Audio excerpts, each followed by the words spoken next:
Muy buenas y bienvenidos a esta primera edición del serial que estamos organizando, Logística en Primera Persona. La idea va a ser conocer diferentes perfiles dentro del mundo de la logística, conocerles especialmente desde un punto de vista más personal y un poco conocer esa visión que podamos tener diferentes profesionales del mundo de la logística. Para esta primera sesión nos va a acompañar Antonio Martínez, Global Head of Logistics de Homa. Homa es una de las marcas deportivas españolas pues, con mayor crecimiento internacional. Muchas gracias, Antonio, por prestarte a inaugurar la sección. Nada, muchas gracias a ti por invitarme. Un placer. ¿No te parece, Antonio? Repasamos un poco tu trayectoria. 25 años en logística, o bueno, 26 me parece, ¿no? Bueno, pues no he echado la cuenta, pero básicamente desde el año 1995, por ahí, o sea que casi 30, diría yo, o 31. Yo he estado Pero mirando tu perfil. Claro, diplomatura en comercio exterior, ¿no? sí, estudié comercio exterior entre los años 91 y 93 y luego pues en el año 95 hice un máster también en comercio internacional ahí en la Cámara de Comercio y fue de acabar el máster y ponerme a trabajar en una empresa bastante interesante, se llama Tolsa, que es una industria del sector minero de aquí de España, es una multinacional y estuve allí trabajando en un par de periodos, 3 periodos de 6 meses, hasta que ya luego pues no, bueno, cambié, seguí con mi trayectoria y aprendiendo y tal, pero fue una empresa interesante para ser la primera, la verdad. Es una gran multinacional española. ¿Ya te imaginabas entrando en logística o acabar un poco en logística, ¿no? Porque tus principios tienen más que ver con la parte internacional, con la parte de exportación. Sí, lo que pasa es que, bueno, pues la verdad es que desde el minuto uno entré como Customer Service, administrativo de Customer Service ahí en Tolsa. Y ya, pues la verdad es que los siguientes trabajos y un poco mi perfil se fue formando ahí a partir de la parte de Customer Service, mezclado con un poco de transporte, de gestión de transportes y bueno, pues ahí fue un poco cuando me empezó a interesar la parte de la logística y bueno, pues llegado el año 2011 ya, después de haber hecho bastantes cositas, pues decidí hacer un máster en Supply Chain y en la Fundación ITIL. Y bueno, yo creo que también ese fue un poco el punto de inflexión, ¿no? De dedicarme más de lleno a la parte logística, a la parte de cadena de suministro, pues un poco a lo que es el desarrollo de la cadena de suministro. Y hasta aquí hemos llegado. Estamos Bueno, dices el máster en 2011, pero en 2000 entras en el grupo Siro, que pues si alguien no lo conoce, pues una compañía eh, muy importante en la fabricación y la distribución de productos alimenticios, pan, bollería. ¿No? Y en esos primeros años, 13 si no me equivoco, también estás desde el principio en la exportación, la logística. Sí, bueno, realmente fueron más de 13 años, estuve casi 20, 19 y pico, casi 20. Pasa es que realmente el Grupo Siro cambió de denominación y pasó a formar parte del Grupo Cerealto en el año 2013. Digamos que fue como una escisión, ¿no? Cerealto fue una escisión del Grupo Siro en la que estuve ahí esos 13 primeros años. Pero bueno, si me centro un poco en la parte de Grupo Siro que me estabas preguntando, ahí pues continué con lo que te decía, ¿no? Con la parte de Customer Service, con la parte de logística, llevando el área de Customer Service y logística del Departamento de Exportaciones de Ujú. Grupo Siro. Ahí es donde empecé. Que Ahora además empecé en volveremos al Valencia. tema este de la fusión o de la unión con Cerealto, me parece súper interesante. Ahora volvemos a hablar de esto. Eh, Grupo Siro, pues sobre todo, o como yo lo conocía, es proveedor de Mercadona, ¿no? De pan. Y supongo que tiene muchos más clientes, pero fundamentalmente entiendo que con el grupo de Mercadona. te afectaba mucho en la logística? ¿Has vivido esa logística de cerca o estabas más centrado en la parte internacional? Sí, sí, yo estaba eso en la parte internacional y, bueno, pues digamos que es la primera gran empresa en la que tengo una posición un poco más estable y, y bueno, pues ya te digo, entré en el año 2000 como administrativo de exportaciones, aprendiendo lo que era el mundo internacional, el mundo de los clientes internacionales, empezar a tocar un poquito la parte del transporte y tal.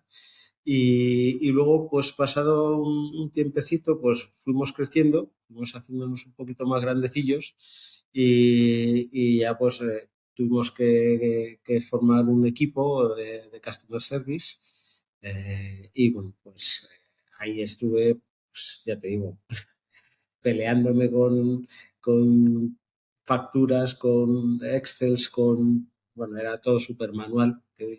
Me gusta enfocarlo así porque realmente a lo que tendemos a lo que vamos a ahora en estos días es que no tiene nada que ver como empezamos en aquellos años, es que hacer una factura para un cliente la hacías en un Excel, básicamente. No tenías ni un sistema que te ayudara, ni una base de datos, ni nada. Entonces, bueno, fue algo bastante rudimentario, pero la verdad es que muy básico y que me ayudó a entender un poco qué es la logística internacional, ¿no? Mm. Y ahí estuve, pues eso, hasta el año 2013 como responsable de logística y Customer Service Internacional. Y es que en el año 2013, dentro de lo que es Grupo Siro, pues la dirección de Grupo Siro decide apostar por la internacionalización de la compañía. Entonces, realmente ese paso a Cerealto no es un cambio de empresa, es eso, como un spin-off de lo que era el Grupo Siro, Ujú. pero dedicado más a la parte internacional en lugar de la parte, eh, digamos, mercadona, ¿no? Que se quedaba en Grupo Siro. Eh, y como decías tú, Mercadona y otros muchos clientes, ¿vale? Pero sí, principalmente, y es normal que lo conozcas por Mercadona, Grupo Siro ha sido posiblemente el interproveedor, era la denominación que utilizaba Mercadona hasta el año 2016, más importante a nivel personas y a nivel fábricas que haya Mm. podido tener Mercadona. Sí, sí. Sí, la verdad es que tuve oportunidad de vivirlo relativamente cerca porque tengo conocidos en esos proyectos, todo el tema de Bimbo, todo el tema de Cereal y todo eso. Entonces, tú digamos que recuerdas positivamente ese cambio dentro de la compañía o no, o lo recuerdas más Sí, traumático. no, no, no, muy positivo. Además, eh, seguí aprendiendo, seguí desarrollando mi carrera y sobre todo, bueno, pues al final lo que hicimos es que el paso de Grupo Siro a CD Alto también para nosotros fue un salto importante porque, bueno, veníamos de Grupo Siro, era una compañía familiar, una empresa familiar Ujú. y bueno, pues había ido creciendo y llegado un momento, pues la compañía decide que necesita, bueno, buscar otros objetivos, otros clientes fuera de España. España ya lo teníamos bien copado, sobre todo con el Mercadona, porque era el cliente más importante, sin ninguna duda, y necesitaba pues buscar otras alternativas, otros clientes y otras líneas de negocio. Pues, y básicamente eso fue lo que fue Cerealto, el buscar una alternativa fuera de España, clientes alternativos que nos ayudaran a seguir creciendo como compañía. Además, es una época en la que se cierra alguna división de negocio, ¿no? Como que la compañía se empieza a focalizar mucho en mercados, en verticales muy concretos, así que supongo que eso sí que te Sí, ayudaría es una en época en ventas, la ¿no? El que, negocio apoyaría mucho la logística. ya, enfocándose en mercados, en clientes, digamos, en aquel momento les llamamos clientes industriales, Ujú. Nestlé o General Mills, los proyectos con clientes potentes y además luego pues grandes retailers pues, tipo Mercadona, pero en otros países como Estados Unidos, podía ser H-E-B, ¿no? En Ujú. Texas. Bueno, era replicar un modelo de negocio que en España nos había funcionado muy bien, pues intentarlo replicar a nivel internacional. Claro. Es Echando un poco un la vista para proyecto. atrás, sobre todo en estos últimos años que estás en otro tipo de industria, e-commerce incluso, que ahora tocaremos, pero echando un poco la vista para atrás, trabajar con un Lidl, con un Día, con un Mercadona, ¿es más fácil o es más difícil? ¿Qué opinas ahora que han pasado los años? Bueno, pues entiendo que como todo tiene sus pros y sus contras, pero bueno, tienen sus procesos y tienes un poco que moldarte a ellos. Realmente en cualquier cliente con el que vayas a trabajar, tiene su propia manera de trabajar y tienes que ajustarte un poco a ello, ¿no? Pero bueno, no diría yo que sea más difícil o más fácil, pues, cada uno es un mundo y te tienes que adaptar. Aquí esto al final consiste en que cuanto mejor te adaptes a las necesidades de tus clientes y cuanto mejor seas capaz de satisfacer sus necesidades o ir más allá si puedes, el sobrepasar sus expectativas, bueno, si haces eso seguramente estén contentos. Entonces creo que por ahí pueden ir los tiros. Pero tiene que ser súper diferente a cuando yo me compro unas zapatillas en vuestra página web y me llega un paquete de casa, a cuando estás entregando pues en un Día, en un Lidl, en una superficie donde supongo que las exigencias son altas. Sí, pero bueno, tú pones el ejemplo del B2C, del e-commerce, ¿no? Que al final es una de las líneas que trabajamos aquí, pero también trabajamos con grandes retailers, pues, con Mm. Amazon o con un Deisman, o, bueno, pues clientes importantes, de Sprinter, clientes retailers también, como pueda ser un Día, un Mercadona, un Lidl. eh, y esa parte, pues al final es bastante similar. Al final son esos grandes retailers a los que tienes que entregarles Mm. mercancía, ¿no? El concepto logístico es similar. Vale, pero esto me lleva avanzando un poco en el tiempo, pues abandonas este proyecto, estás en otros proyectos de alimentación y finalmente, pues hace 4 años más o menos que estás en Homa. Y la pregunta es obligatoria. ¿Qué diferencias hay entre la logística del textil y el de la alimentación? Pues mira, sin ir más lejos, la fecha de caducidad.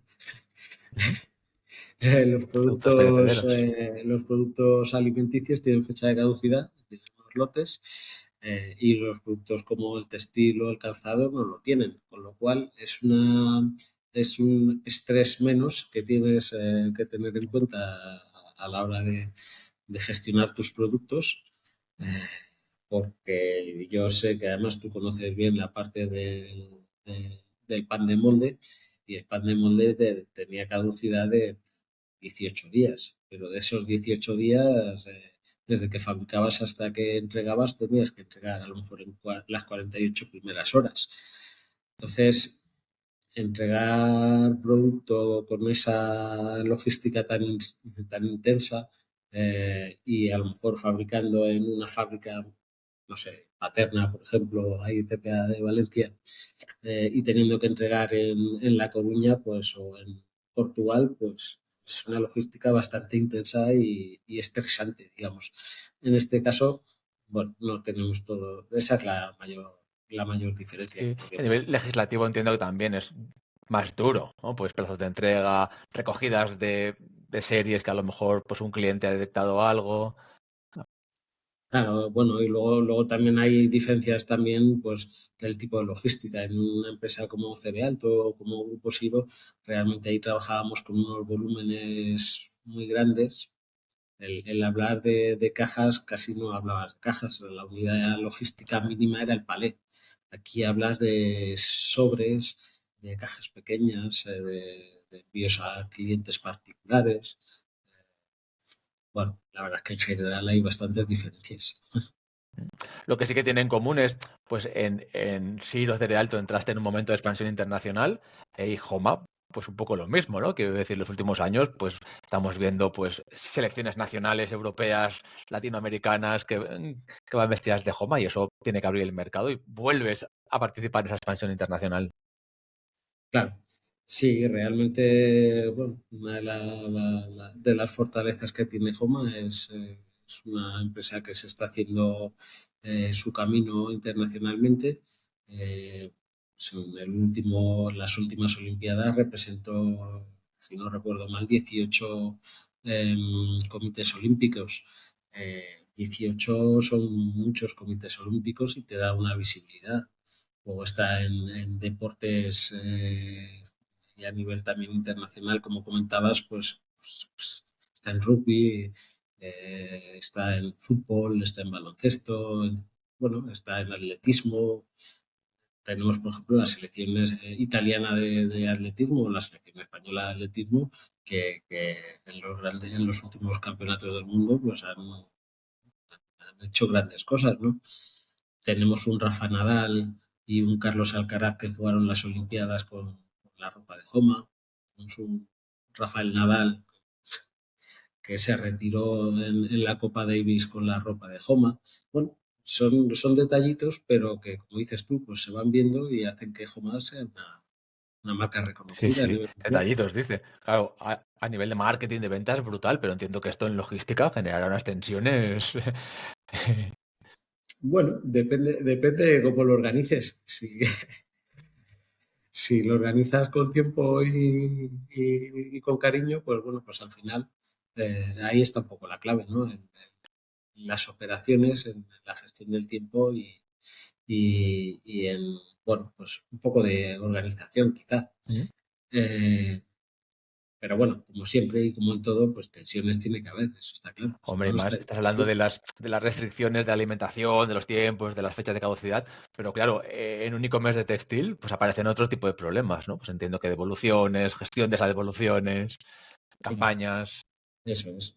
Sí, si nos vamos más a la parte pues, donde más devoluciones y tal podríamos tener, pues, estamos hablando del e-commerce, que es algo que acompaña, ¿no? Casi a la palabra e-commerce es devoluciones, ¿no? Sí, Pues sí.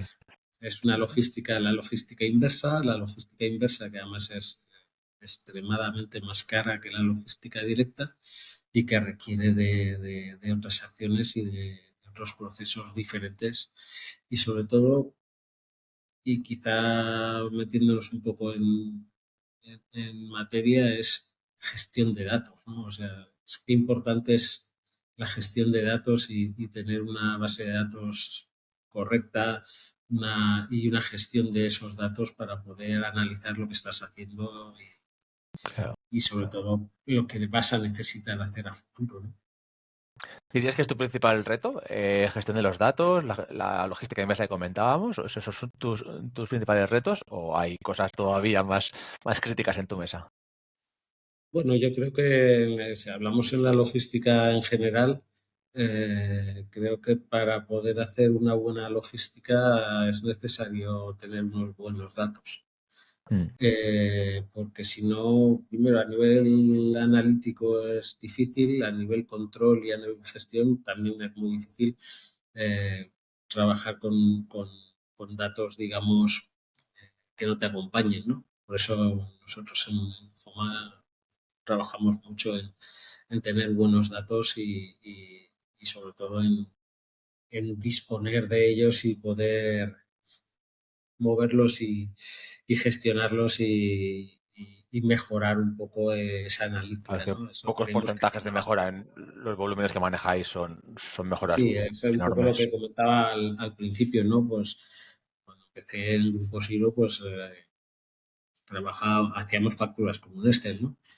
Difícilmente podías tener unos datos, digamos, adecuados. Bien, es verdad que luego cuando yo me fui de Siro, de Cerealto en este caso, trabajábamos con SAP. O sea, el Ujú. cambio del año 2020 al año 2000, perdón, 2000 al año 2019-20 fue exponencial, fue brutal.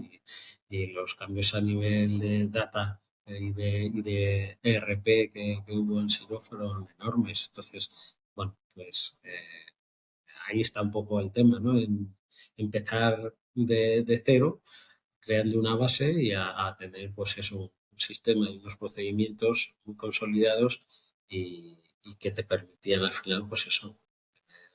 ¿Dirías que es el principal cambio que has vivido tú en 25 años en el sector, el tema de los datos? Es que ahora estamos en un momento de cambio, yo creo, importante a nivel de datos. No sé, tú eres más experto que yo en eso, pero creo que estamos en un momento de revolución, no sé si revolución industrial o Mm. revolución de datos, que es brutal. O sea, es con la IA, la IA por aquí, la IA por allá. Bueno, pues, creo que el dato es la clave, ¿no? De una gestión ágil y de una gestión rápida y bueno, creo que es un punto de inflexión la gestión del dato, ¿no? Creo que Mm. en este momento es bastante importante. ¿Y qué opinas del futuro? ¿No?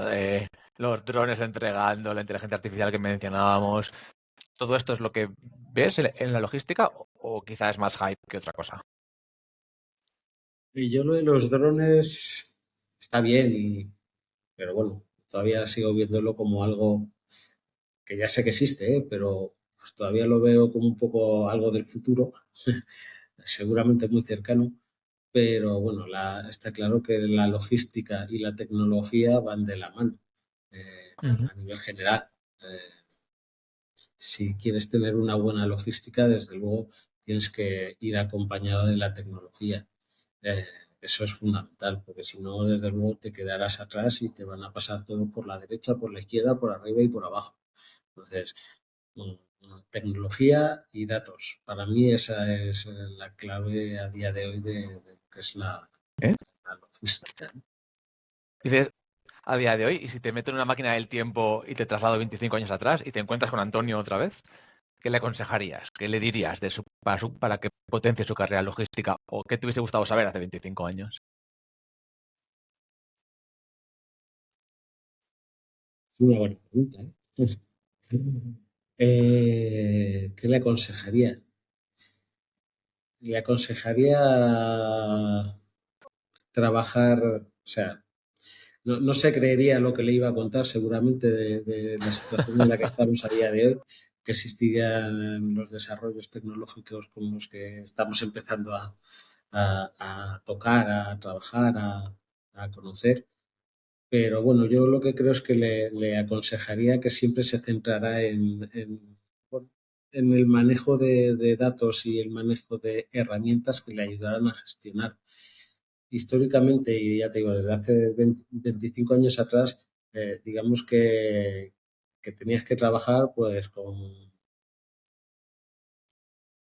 un sistema único y todo centralizado, etcétera. Quizá Ujú. aquí lo bonito de lo que tenemos a día de hoy es que no necesitas algo un sistema centralizado o un programa muy centralizado, sino que al revés, que lo que necesitas es en diferentes puntos, pues, procesos, el proceso de planificación, el proceso de análisis de transporte, en esos procesos seguramente no necesites una tecnología única, sino que puedes trabajar con diferentes proveedores eh, que sean especialistas en eso y te puede dar unos beneficios muy importantes y es más fácil, digamos, a día de hoy poderlo hacer porque bueno, pues, lo- te coges, te enchufas a un proveedor y entre comillas, estás trabajando al día siguiente, ¿no? Entre comillas. Pero eso antiguamente eso no era viable, no existía. Claro, pues menudo viaje, Antonio. Bueno, y lo que te queda por recorrer en este camino de la logística. Bueno, Eh, Nada, pues oye, pues muchísimas gracias. La verdad es que es súper interesante. A mí me encantan estas sesiones porque aprendo un montón. Aprendo mucho. yo también, Te agradezco. porque eso de volver para atrás en el tiempo te hace repensar mucho lo Es que un has buen hecho. ejercicio, la verdad es que sí. Sí, Yo un día de estos me meteré en la máquina del tiempo y buscaré a un Fran con el pelo así negro todavía y le daré unos consejos que seguramente le ayudarán a pues mantenerlo negro. tú encontrarás a un Frank con el pelo negro, pero si te imaginas a mí con el pelo negro también, pues fíjate, y con pelo. Pues nada, Antonio, un placer inaugurar esta sesión contigo. Muchísimas gracias y nada, estamos en contacto. Muchísimas gracias a ti, ha sido un placer y bueno, pues encantado. Muchas gracias. Gracias.